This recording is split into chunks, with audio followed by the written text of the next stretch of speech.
You're a fool.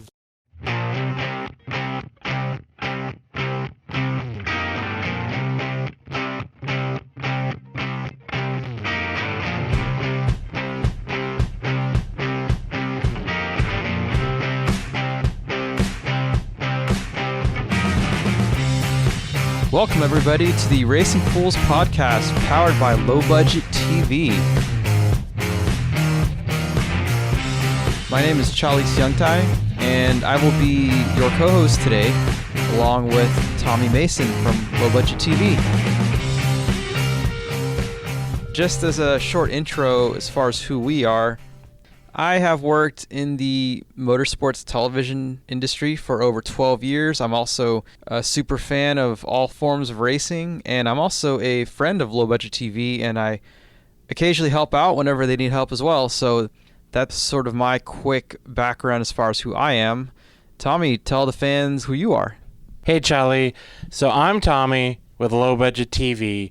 I've actually been a coworker of yours for the last year and a half or so, and having a lot of fun doing that. But how you and I got to know each other was through Low Budget TV.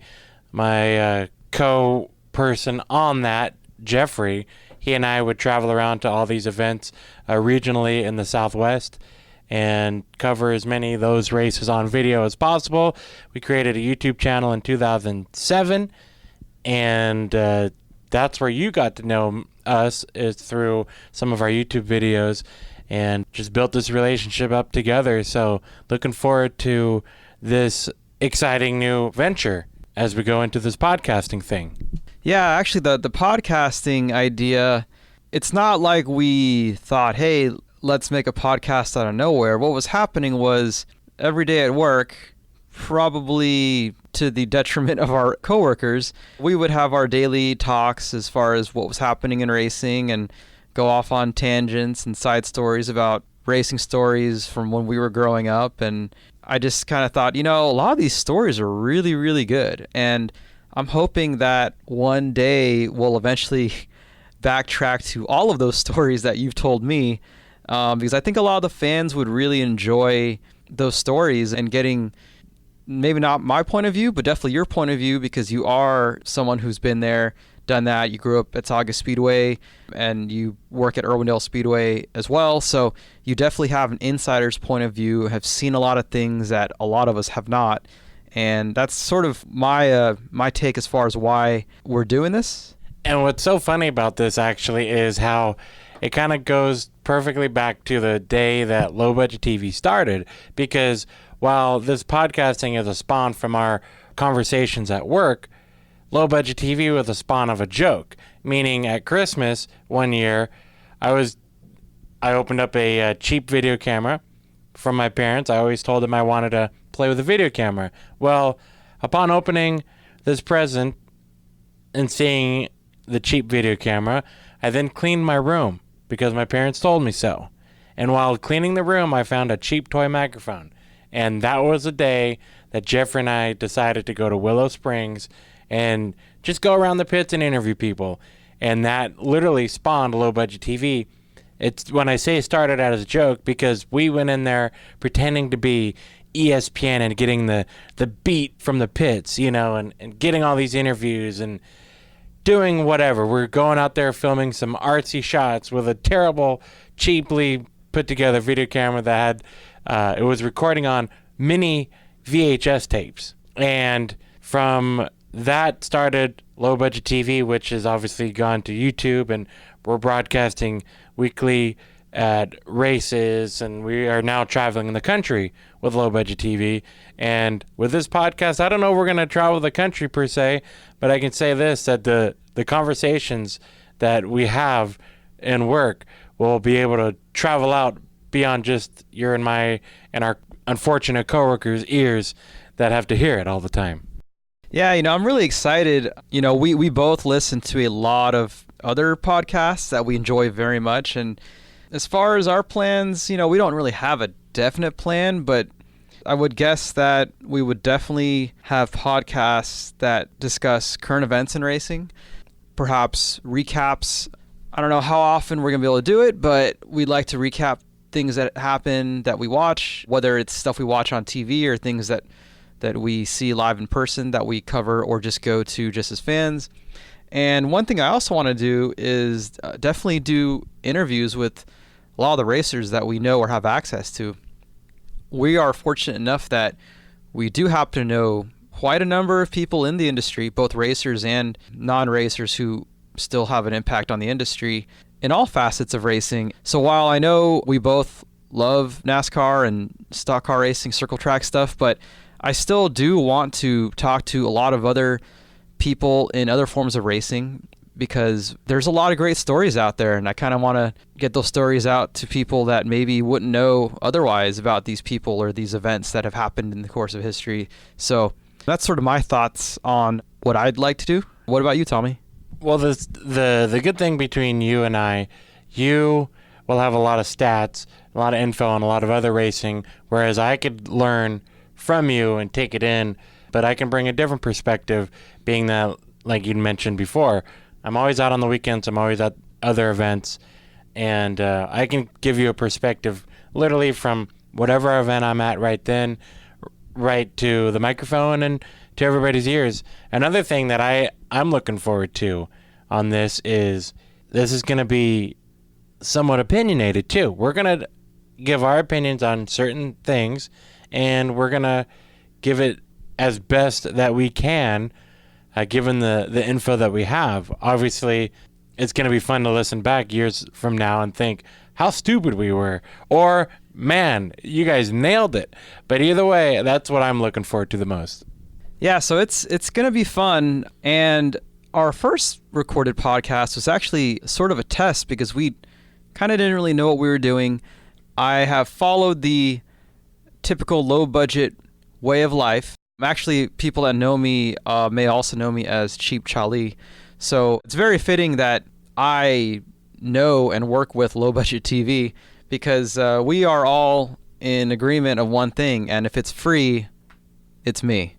So case in point, the microphone I'm using, the mixer I'm using, I got it for free. Luckily, we know an audio guy, and he had too many microphones and a mixer he didn't need. So thank you, Kelly McGuire, for the free everything to get us started on this podcast. And we just downloaded GarageBand, and that was free also. So net cost of this podcast so far is $0, and that's always a positive. But that said, we still don't really know what we're doing. So this first podcast that we recorded about 4 weeks ago, we recorded it after Richmond, but before the Roval race. So some of the things we discussed are a little bit outdated now, but our first topic was the 2020 silly season, all the moves that have been made so far in anticipation of 2020. I think the only move that happened after that we didn't get on record was Stenhouse getting his ride with JTG Doherty. Not quite sure why, but I guess they maybe want to keep their body guys in busy. But in any case, everything else is pretty up to date as of October 24th. So sit back, relax, enjoy, let us know what you think. And this is the very first Race and Foolz podcast powered by Low Budget TV. We are live from the Low Budget TV headquarters, and this is the test podcast for the Race and Foolz podcast. I'm your host, Charlie Seungtai, and joining me is Low Budget TV's Tommy Mason. Hey, Kaylee, thank you for having me on here. You know, I'm pretty stoked to be on the Low Budget TV podcast, because, you know, I never thought in my wildest dreams that I'd get a chance to ever be on anything low budget, being how lucrative I am and everything. But appreciate the opportunity. Well, it only makes sense, seeing as how you know, your company name is all over the podcast. So, you know, it only makes sense to have you on your own podcast. So today's topics will be the 2020 silly season. We've already had quite a number of rides change hands. Obviously, the worst kept secret, Christopher Bell, moving on or taking Matt DiBenedetto's spot in the 95 Levine family racing car. Paul Menard doing everyone a favor and retiring and opening up a seat for Matty D.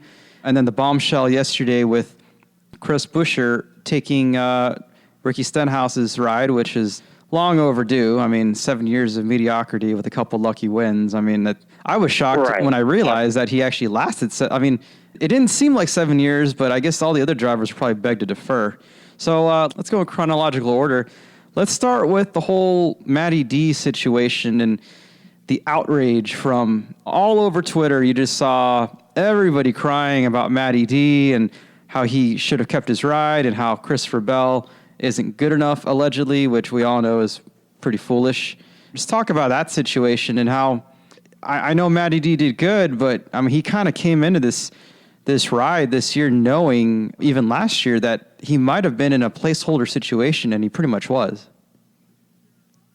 Well, I mean, I think you're absolutely correct. Matt DiBenedetto came from the 32 car. He's kind of been like the suitcase driver lately, but that's kind of how the bottom 25 or really actually the 30th through 40th place drivers really are. Is they're kind of suitcase drivers trying to find where they can fit in and get a ride for at least a year or two.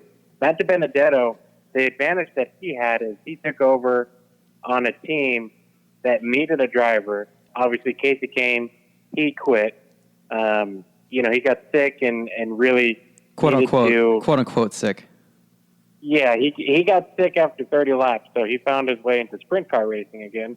And hopefully everything's good with Casey Kane. But the Matt DiBenedetto, here's a guy who gets a good opportunity to drive, again, a back-of-the-pack car. However, where he gets lucky is it becomes an affiliation with KRD and Gibbs. And while anybody can see there, at least you and I think that I could speak for you probably as much as me, seeing how the shape of motorsports is trending, is once you get affiliated with a manufacturer and a team, you now become another spot to put a Toyota driver into. Matt DiBenedetto, I feel, had to have known that he was a seat warmer until somebody in the Xfinity Series, Christopher Bell, found his way into the ride. So here's a driver who is now a heartthrob because he finishes in the top 10 in the Levine family racing team. But we all kind of know that he's just the fifth Gibbs car. So he better finish in the top 10. Yeah, I think a lot of people are failing to remember that.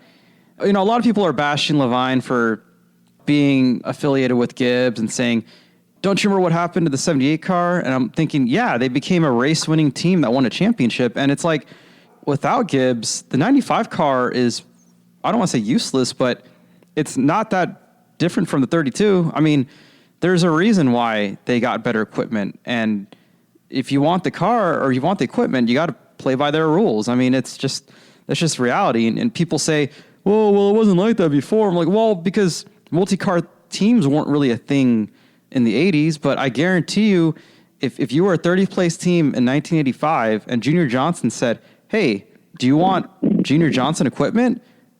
But we get to choose the driver. You'd say yes, unless you're stupid. Then, that's just sort of the way it is now. I mean, if you don't want to be affiliated, no one's holding a gun to your head, but, after running 30th for a few years, you're kind of over it. You want to win. So, if you're Levine Family Racing, and it's pretty selfish too, if somebody says, well, they shouldn't take their help, it's like, you have an owner that's number one, that's keeping the team afloat. I mean, let's face it, it's not easy to be, as what I take in a Supercross term, a privateer island team. You're not making that much money, if anything.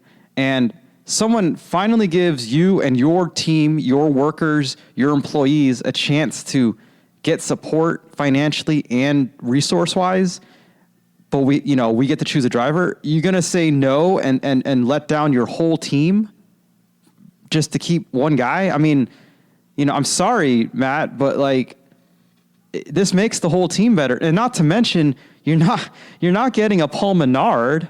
You're getting a guy that's won the Chili Bowl 2 years in a row at the expense of my favorite driver. You're getting a guy that has won countless Xfinity races the last 2 years, who probably spent an extra year longer in Xfinity than they really needed to be in. I mean, you're getting a legitimate, almost can't miss prospect, and it's like you're not getting a scrub. You're getting, at the very least, you would have to say he's at least equal to Matty D, right? And you're getting better cars. I mean, if you're LFR, why wouldn't you do it? Besides all the people that complain on Twitter, which don't pay your bills. And the thing is too, like in the statement, the press release, it said that TRD is going to fully back the Levine family racing team even more, to the extent that they did it Furniture Row, which means now they've got even better opportunity to go for a championship. That might be a surprise on the rookie season for Bell, but it's definitely not out of the equation the way that he is. And furthermore, Matt DiBenedetto, he's proven that he can drive a Cup car in the top 10. He can race amongst the top 10, no problem. He almost won at Bristol. We all know what happened there. But I think at the end of the day, he settles down, or not settles down, but where he's going to settle at the Wood Brothers team, you can almost argue again. Does this mean that he's got that Penske affiliation and fought for a good amount of time, or is he going to get bumped next year or the year after by Austin Cindric or any other drivers that are coming through the Penske pipeline? So it's one of those things where if Matt DiBenedetto 5 years from now, quote unquote, retires from the Cup Series, he's had a very good career being the driver that he started out as, is in the bottom 30. So I don't think he's got anything to be disappointed about if he doesn't go off and win a championship or makes it to Hendrick or, back or stays in a Toyota, whatever the case may be. I just feel like he's kind of stuck in that bottom 30 driver where he's got to have a suitcase everywhere he goes. He's done a fantastic job. I mean, this is a guy that, when he got top 10 at Bristol a couple years ago in the spring race, it was like a win, and to go from where he was to where he is a unbelievable accomplishment, because a lot of people would not have stuck around to take their lumps in these cars that have zero chance to win. So he's done a fantastic job, but just because Matty D deserves a ride doesn't mean Christopher Bell doesn't. And Christopher Bell has more than proven in Xfinity that he deserves the ride that he got. So, it's not fair, but life's not fair. Racing's definitely not fair. That's sort of the way it is, but he's landed on his feet. And people are all praising the 21 car for giving him a ride, but it's like they're forgetting, you guys realize that they're also Penske affiliated. I mean, it's exactly the same situation as the 95, the 78. I think you said it before, if they weren't affiliated with Penske, they might not even be racing full-time right now. We don't even know where they'd be. Exactly. So, they'd still be, I fully believe that they'd still be a part-time team.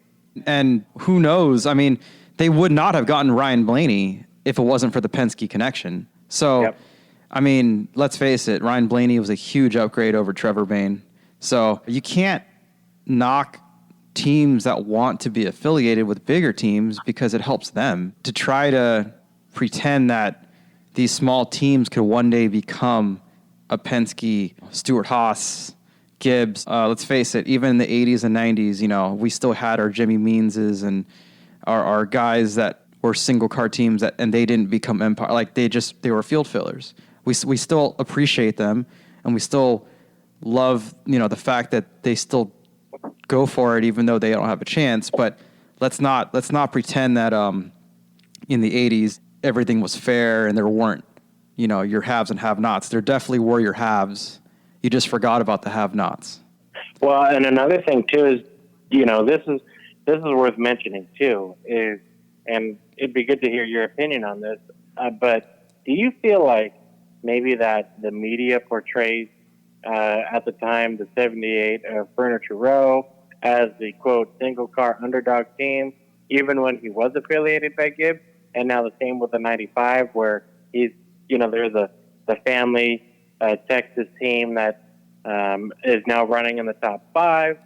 Do you feel like that the TV networks and the media networks on radio and even print media, do you feel like they kind of glossed over the fact that in reality they are driving a major pipeline team, or for better headlines and for more hits and views? Or do you feel like they are saying that, mentioning that this is a quote fifth Gibbs car, and the fans just don't believe it or care to believe it?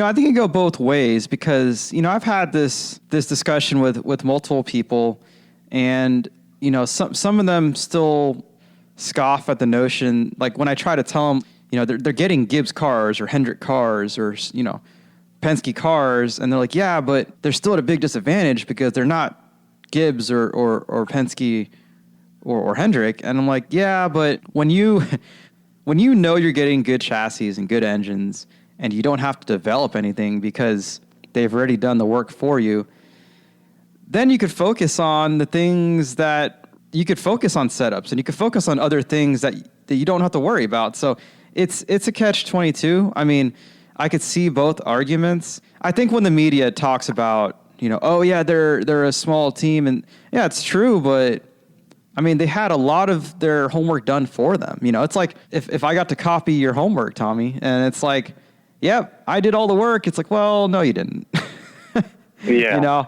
You did the work, and then I copied it, and then we both got similar grades.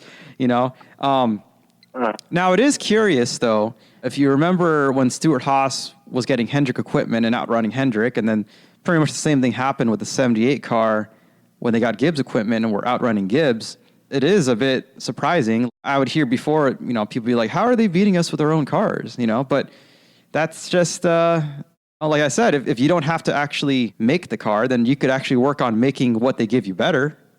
So not that those guys aren't trying either. And also in the end, it kind of depends on, obviously, Martin was a great driver. Cole Pern's a great crew chief, and they had a very good team. And once they got those pieces, they knew what to do with it. So I don't know. I think a lot of people just don't want to, we like to romanticize the idea that, oh, they're a small single car team, but the dynamic is so different now. So I think it's a little bit overrated, to answer your question. I think it's a little bit, yeah, they're a single car team, but they get the same cars as the big teams. And lots of times if you pay for it, or if it comes with your deal, you're getting an engineer or two from that team as well. So sometimes also, and I think this is probably going to be the case with the 95, it's like a lot of these big teams, they could have 5 or 6 cars. They're just not allowed to officially.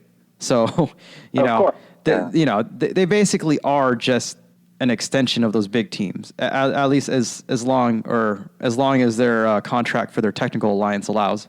And, the thing is, like, if you're a small team and you don't like what you're getting from the team you're affiliated with, you're free to move on to another team. So it's not like somebody says 95 could only work with Gibbs.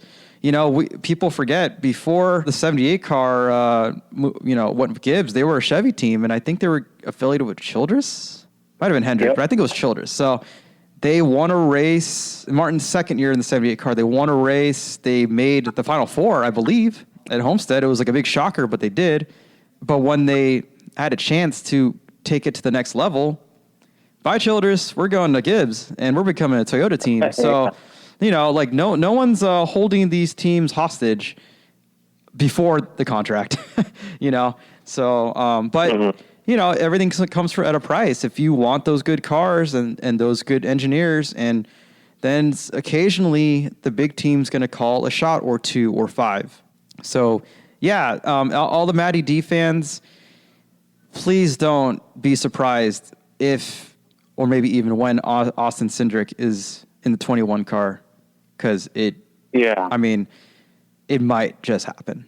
So, and then we're going to be, it's going to be all over again next year, this time. So, definitely. So, definitely. All right, so I'm going to pause. I'm going to pause right here. What I do want to try on testing is I want to try using the landline. So okay. I'm gonna call in the phone number with the work phone. Okay. We could try the landline. So just to see if there's just try. Cool. Because you're probably going to get people calling from home or calling from phone. Okay. All right. Nice. Bye. Looking for all things motorsports? Head over to Low Budget TV. We broadcast weekly on www.lowbudget.tv. But if you want to see some archived racing, head on over to our Low Budget TV YouTube channel, where there's more than 1,000 videos that you can choose and enjoy. And while you're there, smash that subscribe button and ring that bell. LBTV Productions on YouTube. Been around since 2007, so there's plenty of racing action to see, from figure eights, dirt track, pavement, demolition derby, and more. We got you covered on Low Budget TV.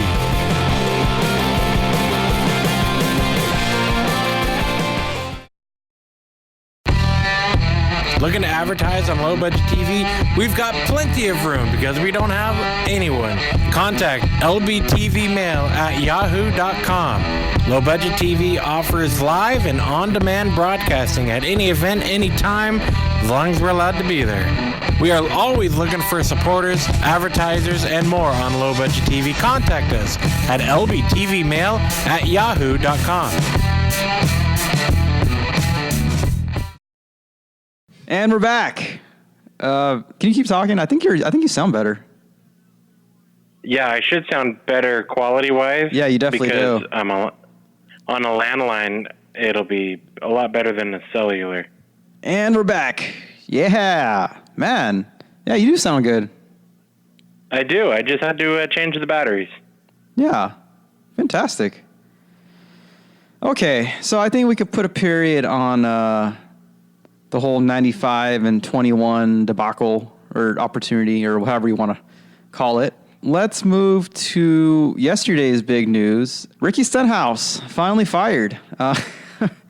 Finally, Roush has either come to their senses, or their Twitter and social media people have said enough is enough, or maybe they're, paint and bodywork people, or maybe all of the above. Finally, 17 is getting a new driver. One thing that was really interesting that I read was the explanation from Roush. They didn't really get into details, but they said that what kind of set the whole change in motion was apparently the contract that Buescher had with Roush. There were some sort of stipulations or certain things had to happen, and if those things happened, it would trigger some sort of clause or possibility for them to possibly bring him back to the team. So I'm wondering if they were performance clauses on Chris's end, if they were performance clauses on Ricky's end, because in a way, you can kind of argue when Buescher won the Xfinity title for Roush and it was time to move him up. At that point, maybe they could have made this change, and it was basically a choice between Buescher and Stenhouse, and they kept Stenhouse and let Buescher go to the 34, and then later on the 37,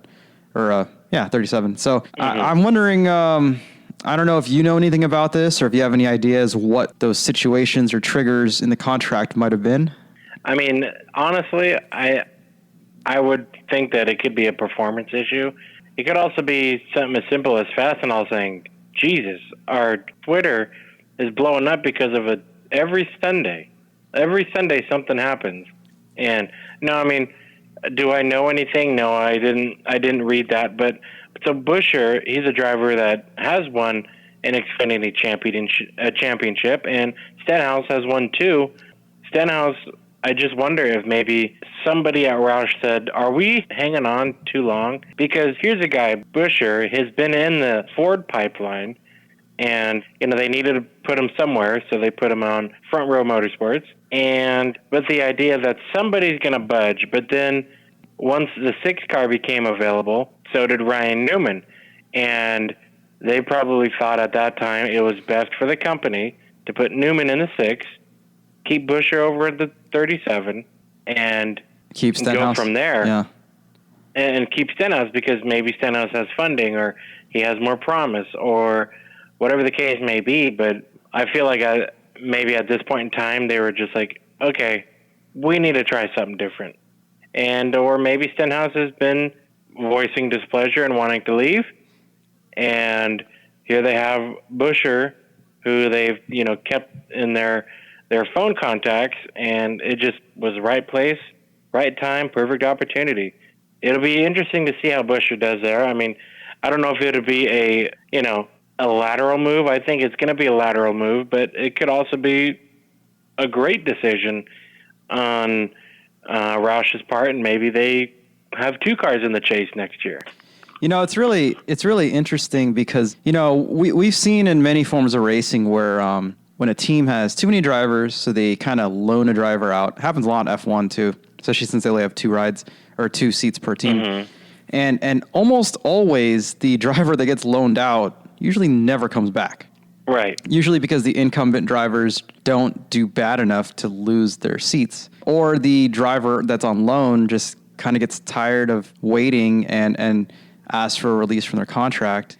So it's really interesting that I think a lot of people, because I think he was at JTG for 3 years, I think some people kind of forgot that he was technically a Roush guy. And so it was like, oh, wow, yeah, he's going back to where he was. That's kind of weird. But, back to Newman, I think last year the Matt Kenseth experiment maybe opened their eyes a little bit that as much as the cars were not, it wasn't the Roush that we grew up watching that was really strong, but on the right day, under the right circumstances, with the right driver, they weren't awful. They might have been not great, but, they were still better than what they were. So I think maybe the train of thought with getting Newman was like, well, let's get somebody with experience. Let's get somebody who has a lot of experience and is used to developing cars, because that's one thing that all these new drivers, whether it's at Hendrick with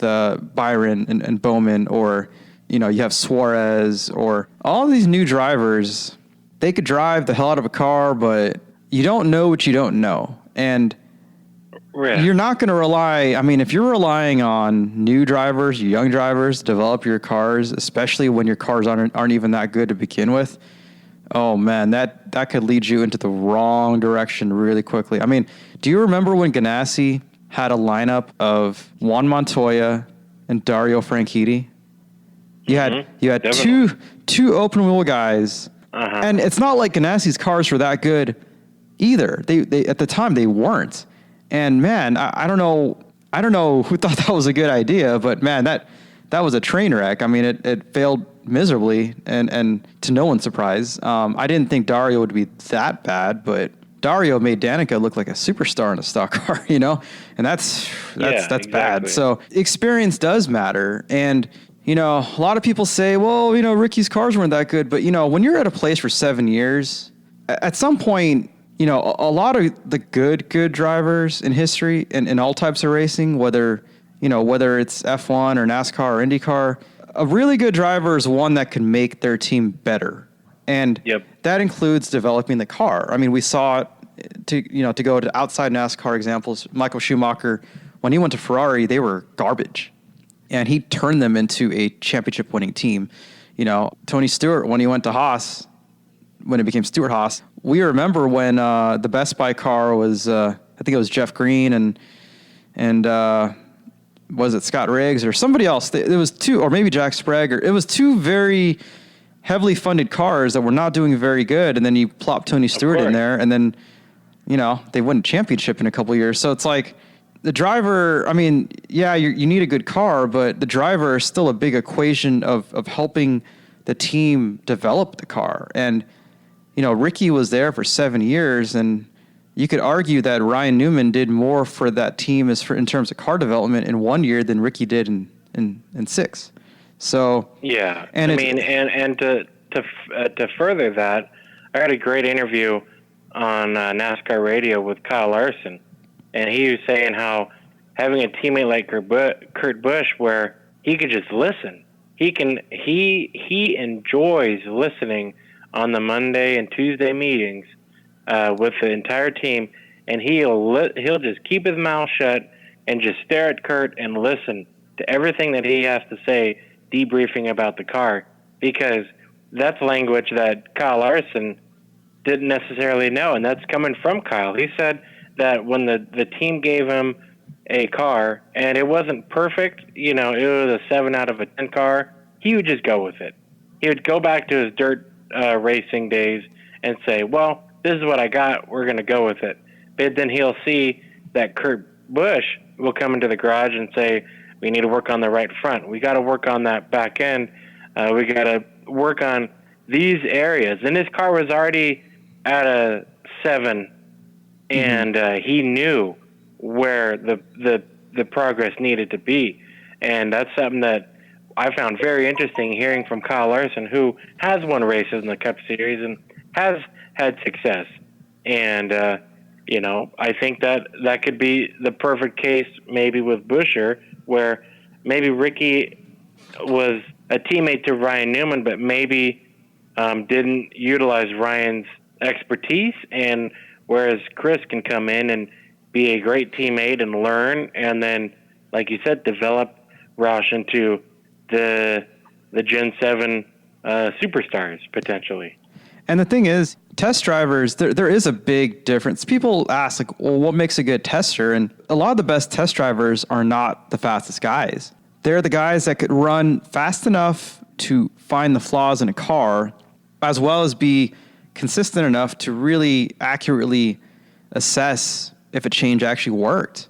Because, you don't want, if you're a team or an engineer, you don't want to wonder, like, well, were we faster because what the change we made was good, or because he drove it differently? So, that's why a lot of the best test drivers are not necessarily the best racers, but they're very, very valuable to teams, especially now in today's day and age when we don't have unlimited testing anymore. It's not allowed anymore. So anytime you do get to test, it's vital that you maximize your time, because it's, because you could, if you go the wrong direction, oh man, I mean, you could be going a path that, it makes your car worse, or it's just you're spinning your wheels and you're not making any progress at all while your competition is pulling away. So, of course, yeah. And I think the other thing too is with Newman making the playoffs and potentially getting the second round.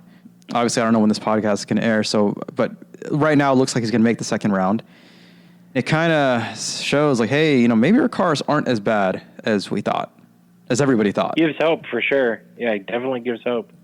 But it definitely did not make Stenhouse, definitely didn't do him any favors in terms of his stock, So, it's going to be interesting. That's what I honestly feel like is, for this type of scenario, could they have kept Stenhouse in the 17? Well, of course they could have.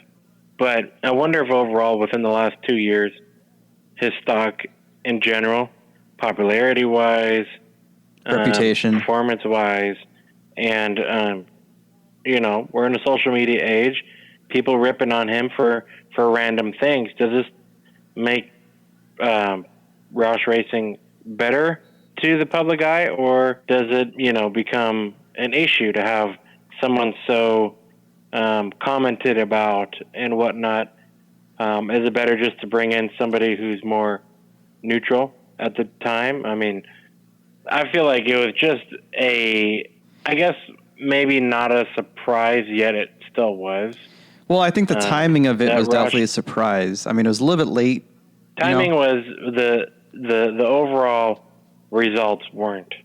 So. Yeah, and there really weren't any rumors either. It's lots of times these changes, we see them coming. Like obviously the Christopher Bell change, we didn't need a press release to know that Christopher Bell was going to end up in the 95, but there were no talks or rumblings of Stenhouse losing his ride. It was pretty abrupt. Like all of a sudden he's gone, and Buescher's in. I mean, so. I think we could have expected to hear that the next replacement would have been Newman, because he wants out, or maybe Roush couldn't pay him anymore. So, well, that does leave a seat open in the 47, and I didn't read the article, but I saw people discussing, do you think Ross Chastain or Brett Moffitt could fill that seat?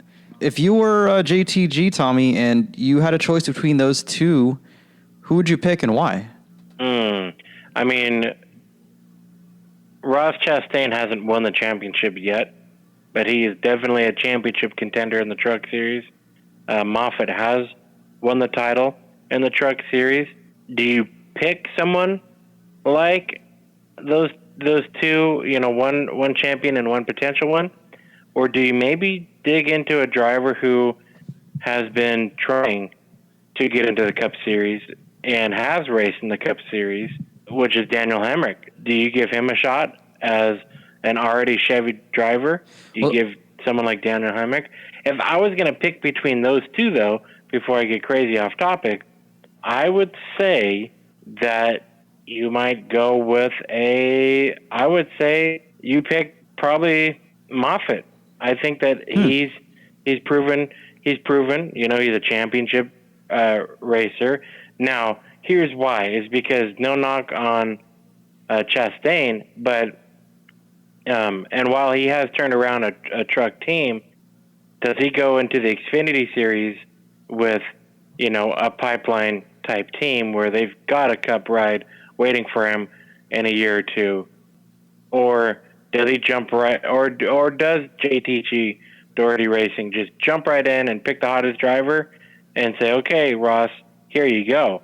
I feel like that would be a more mutual decision between Ross, because Ross he's already a Cup racer in the Cup Series. I was going to say, he, it's a field filler, but he has Cup experience, just not, it's a very good car. So I don't know, I was kind of leaning towards Ross myself, mainly because of that, whereas Moffitt, I know running in 30th place isn't the best thing in the world, but I still think it counts for something.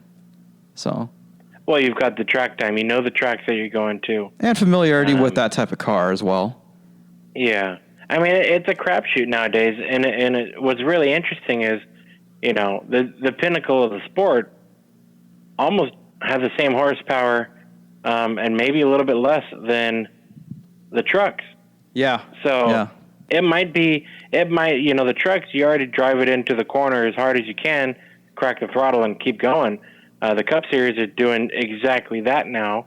So technically, it would be a very coin toss decision, I feel like, for the team, because they can go either way, and I feel like would have the same results that they would already have with Buescher now versus picking those two. So I do feel like it's a coin toss. Moffitt, I feel like, he's a stellar driver. You can't not nominate Chastain because he's on fire and everybody is loving on him right now. Well, he's proven, actually, you could argue that Chastain was last year's Matty D, but he's proven when he got a legit car that he could win and run up front and win and lead laps. And obviously, he won Xfinity at Daytona this year too, and he's doing a good job with the truck team. So I don't know. They're both deserving. They both proven that if they have a good car, they can win. So I don't know. I would be satisfied with either one of those two. Mm-hmm. I'd be okay with Hemrick too, but that's a tough deal too. I don't think anybody that's listening to this podcast needs to be educated on the politics surrounding any ride at Childress. Obviously great for Tyler Reddick. Maybe some people are still wondering why Austin Dillon is there, but that's not going to change. It's just fact of life, guys. Nope. I know that, maybe is he the best qualified driver? Questionable, but he's not losing his ride. Just like Marco Andretti's not losing his ride. Just like Paul Menard didn't lose his ride. He quit. You can say retired. Paul Menard never lost a ride. Yeah. He just went wherever he wanted to. And what did you say about John West Townley? He could have kept racing forever. John West Townley would be racing today because that damn chicken is so damn good that people would fully fund his racing no matter where. He might have even replaced Jimmy Johnson, for all we know, in the future. And they would have been able to go with it because the chicken wasn't going to run out and Townley wasn't going to have Zaxby's sponsorship go away from him. So, but he decided that he had enough, and we don't see Townley anymore, which is a shame. That's kind of, yeah. I know everybody misses him. That's kind of the difference between the drivers today that don't need to race for a living versus the drivers that actually do have to race for a living. So, John West Townley, Paul Menard, technically, they don't have to do anything, and they'll be fine. They have money. So, a lot of the other guys, not so much. Stenhouse, not so much. So it's a lot different when you don't need that job. Yeah, you've spent your years in the sport. You've gotten what you got out of it.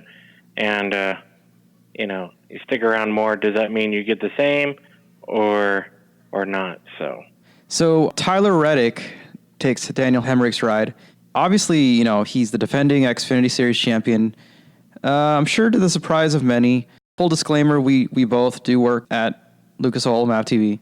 And we've seen, I don't know if it was a little bit before you got here, but Tyler Reddick is a known entity in this office because he used to race in our Lucas Oil Late Model Dirt Series. So we kind of already knew who the California kid was a long time ago. And it is kind of cool to see him doing good. And he is technically a Lucas Oil athlete right now. And he will be until he leaves RCR probably, or until we stop sponsoring them, whichever comes first. But, it's a great opportunity for him. I think he's more than proven the last 18 months that not only is he good, but his title, it was fluky in the sense that he wasn't maybe as dominant the whole year, but this was not like a Daniel Suarez situation. I think he's shown that he's very good, because even before he won the title, when he was basically getting dropped by Junior Motorsports for Noah Gragson, when I still remember reading when it was announced he was going to join Childress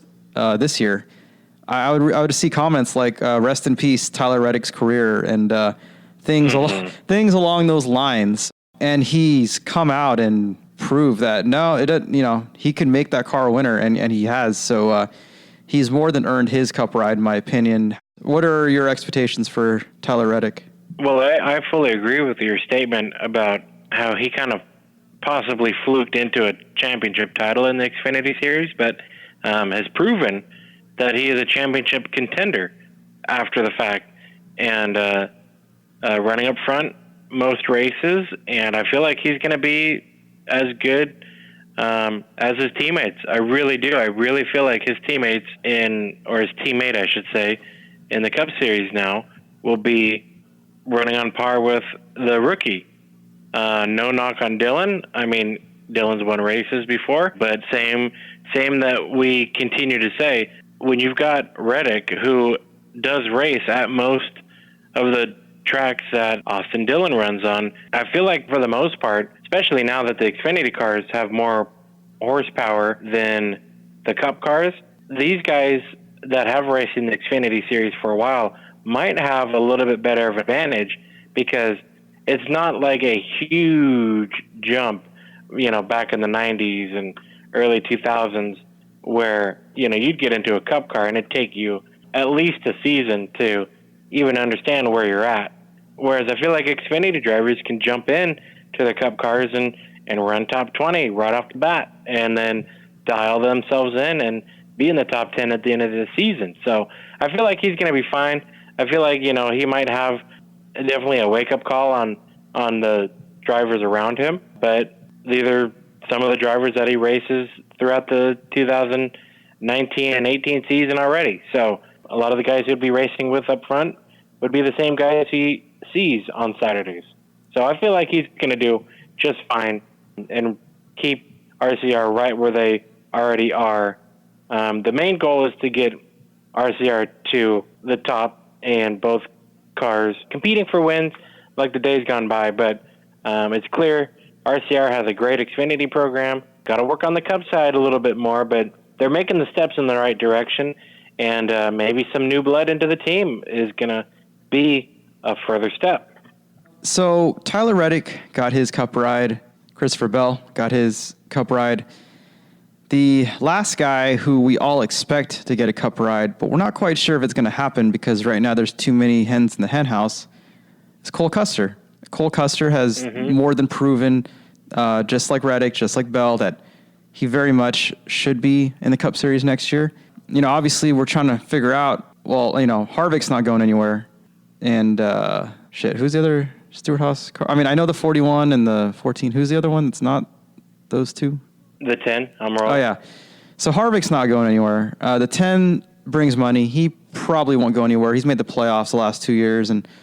But 14 and 41 are I don't know. I feel we've heard the rumors that they might be in the hot seat. For Boyer, he did make the playoffs, but by the skin of his teeth. Suarez did not make playoffs, but he does bring money, which is a very valuable thing these days. So what do you think is going to happen? And I know when we talked with Jeffrey, he prefers that Custer not take the 32 car, the 32 ride, if that's available. But if the 32 car becomes available and they get Stewart-Haas help or equipment or both, I don't think that's a bad option myself. Well, to defend Jeffrey a little bit, and here's why he's saying this, and I do understand and I agree, is he's basically saying just because there's a cup ride available, you don't have to take it. Don't be the, quote, pipeline driver who you know where you're going to end up. Don't just jump in and say, all right, well, I'll just play around here until I get this opportunity. And Jeffrey's saying, go win another championship, go run up front and go dominate the Xfinity Series again. And then once the team, if they haven't already at the end of 19, at the end of 20, they decide, okay, we're cutting one driver out of our 4. And that's when it makes the most sense in the world to put Cole in that car and go for it. Basically, don't just jump into a car just to hold the wheel and get to the end of the year. I could agree with that. I could agree with what you're saying, too. If you're Cole, get into the Cup Series, master the tracks, get an idea, run your laps, and then when that opportunity becomes available, you've already done a season. You've gotten no rookie stripe on your car. You've run your laps, and now you are positioned into a good seat. One thing that I do like about the Cole Custer story is, unlike drivers in the past where he hasn't just blown through the rankings to get to the Cup Series, they've done a great job of maturing Cole to go for another championship at this part of the season. So I think that maybe if he sticks around the Xfinity Series one more time, if there is no silly season within Stewart-Haas Racing, well, would that be devastating? No, but we're obviously not sitting in the Stewart-Haas Racing offices to know what their decision is. It could be all 4 drivers coming right back, or we could see, obviously, the 14 and the 41, the hot seat drivers, lose a ride. And you would argue that while Clint Boyer brings some expertise, he has the most, him and Harvick have the most races under their belt within Stewart-Haas. Does Almirola, who seems to be doing pretty decent, I think he might have regressed a little bit this year, but he might have gone backwards a little this year, I think. But at least he made the playoffs. But does that guarantee you another opportunity for 2020? Obviously, I think that Daniel Suarez has the most fire under his behind because he was the one guy who didn't make it in. Granted, he did tag the wall at Indianapolis, but he just didn't. Him and Boyer, those collective teams collectively didn't put themselves in a good spot, much like the 10 or the 4 did. So it's all about that first 26 to get you into the last 10, and they struggled at times. So yeah, it would be interesting if Cole gets the ride in a Stewart-Haas car, but I guess it wouldn't be surprising if it was a 41, or maybe a little bit more surprising if it was a 14. So I think Cole's ready. I think he's up to the challenge. He's proven himself very well, and likely going to win a championship at 2019 in Homestead. And at that point, if it's not already decided, I feel like at that point, decisions will have to be made pretty quickly. Maybe Cole's in a position where he kind of knows where he's going to end up and is just going to go with what they tell him to do, what the plan is. Because unlike a Hemrick or a Christopher Bell, he's not the one calling the shots saying, if I'm not here by then I walk. Yeah. I think Cole is like, well, I know where I'm going to end up, and you just tell me when. Well, I don't know. I think now the biggest plot twist is, Cole goes to Toyota or something. Oh, right? well, that will never happen. Yeah, no, that's not going to happen. Not when unless Stuart Haas goes to Toyota too.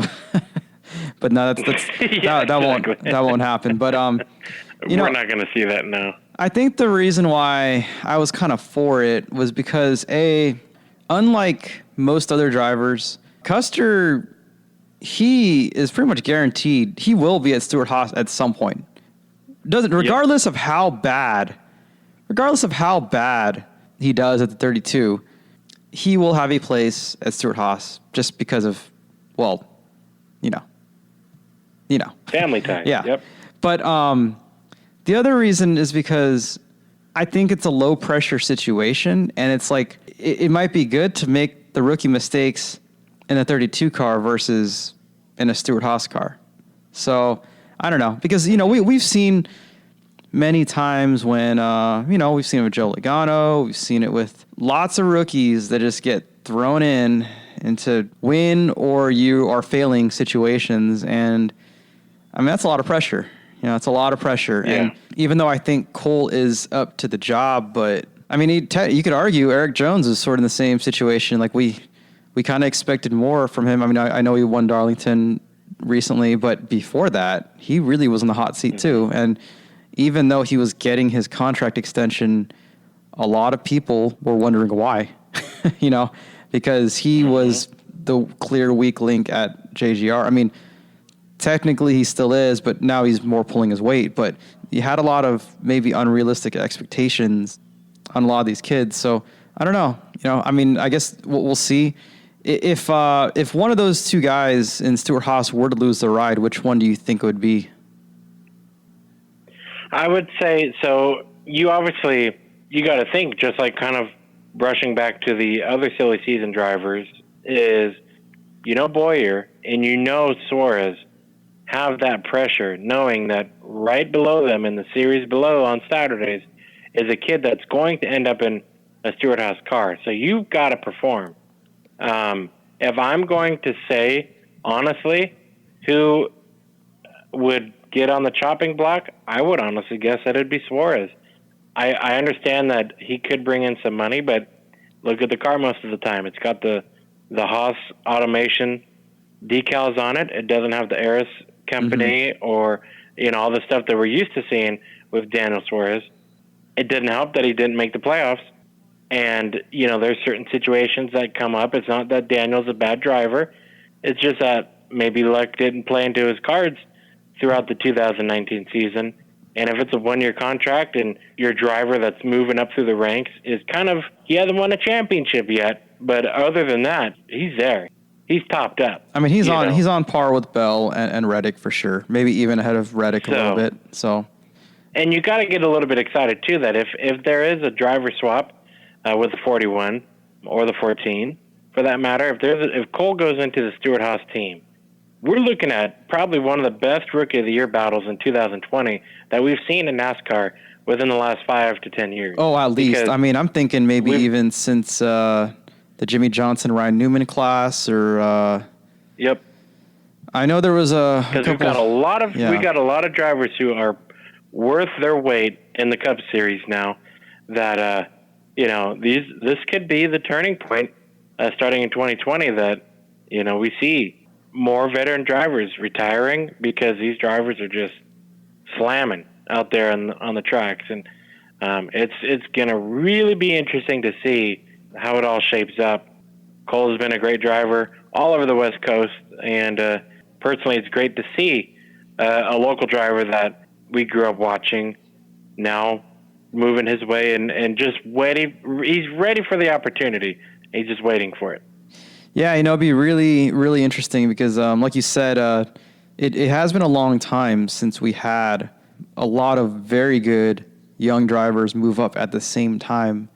And I know one other person who's hoping that Cole moves up as well, and that'd probably be Noah Gragson, because I would say that if Cole does move up to Cup, Noah has to be the favorite in Xfinity.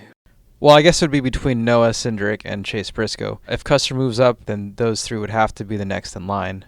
Yeah. I mean, Noah's been driving very well this season for a rookie. that's saying a lot because, he's out there in good equipment, but he's also out there with some really good racers currently in the Xfinity Series. So to be running up in the top 5 and top 10 on your rookie season, he got a lot of slack when he was racing for KBM the first year, backed it up and did very well, and then made the move to Xfinity. And there's a lot of people online saying, well, is this the right time? Is this the right opportunity? Does he need another truck? Does he have to win a truck championship? But, hey, man, the kid's proven that he is running up front. Cindric's going to be a thorn to everybody's side for the remainder of the year. And, again, we don't know where he's going to wind up. But no matter what, I think that what gets far overlooked more than any silly season and whatnot is there's cars, but not enough seats. There's these drivers, and they're waiting. They're stuck. And while they're stuck, it's probably aggravating other driver trying to play the chess match game. But us fans, we're enjoying it. That's for sure. Definitely makes things interesting. This is probably one of the more eventful and interesting silly seasons that we've had in quite a while. So, it's going to be interesting to see how this all shakes out. I mean, I think Kurt should be signed soon, I would assume, right? I mean, I'm trying to think what other rides might be in play or up for grabs, but anything that you could think of, I can't think of anything off the top of my head. Well, the last that I heard about the Kurt Busch deal is in an interview with him, he basically stated, I'm not going to make my decision, and it'll be me making the decision until after Homestead. So basically, he's going to ride through the 2019 season and go for as many spots as he can and try to win a championship. But it'll be at the end of the season after Homestead, whether or not he's in the Final Four, whether or not he's holding the championship, or maybe he doesn't make it through the first round, which unfortunately for him it's going that way. But he has stated publicly that he won't make his decision until the checkered flag falls and maybe a day or two later. So he said right now that he enjoys the team, he enjoys Ganassi and everybody in the team within the 42 and the number one shops, but he doesn't want to jump into a commitment until he knows how the first season went. So he's just taking it. He's taking it day by day, race by race, and possibly season by season. Is this where he's going to retire out of? Who knows? But only he does when that time is. Well, I know we still have a little ways to go in the season. We're in the playoffs. We still have 8 races to go, but based on the first 28 races, I think all parties involved have to be thrilled with the results. And I don't think it's a case of does Ganassi want him back. I think it's just a case of does he feel like running 38 races or 38 weekends a year, or does he want to do something else? I mean, we've seen him branch out to other forms of racing. We've seen him run Indy 500. We've seen him run NHRA in the Pro Stock class. So Kurt Busch is a racer's racer. He'll race anything, anytime, anywhere. And, he was at Le Mans this year as well, hanging out with Chip. So, would it shock me if he just said, I want to try some other stuff and try to pull the Fernando Alonso racing sampling tour? It wouldn't shock me, but obviously he could still do the business in a cup car. He could still win races. He could still be a contender for titles. So it's really up to him. But I think he's more than shown that he can still do it. And when we talk about the 41 car missing the playoffs, probably wouldn't have happened if Kurt was driving. So yeah, and Kurt was the one who publicly stated too that he saw no future with Stewart-Haas. That's why he left, because Cole was right there, ready. Even then, a year ago at this time. So he was the one who said, I've got, I could stay here and get booted, or I could just boot myself. So I guess in a way, very interesting. Maybe Suarez was like Matty D and was just the seat warmer. So seat warmer. Well, we'll see. It'll be interesting. It's been a good talk. We have a lot of chats like these intermittently throughout the day. Somehow we're still so bad for the coworkers because they're trying to work and So are we, but we just get off into these tangents. So That's kind of one reason I started doing this. It's like, these should really be podcasts. I think a lot of people would be interested to hear our opinions. Well, maybe not my opinion, but your opinion on all things racing. And at the very least, Joel and Giselle have learned a lot about racing in the year and a half since you've been here. So that is for sure. So I hope you guys have enjoyed our chat about the 2020 Silly season. This is the first of hopefully many podcasts that we'll be doing. The Race and Foolz podcast, powered by Low Budget TV. So thanks for listening, and join us again when we talk more racing on the Race and Foolz podcast. Thanks. See ya. Thanks, Tommy. Thank you. Bye-bye.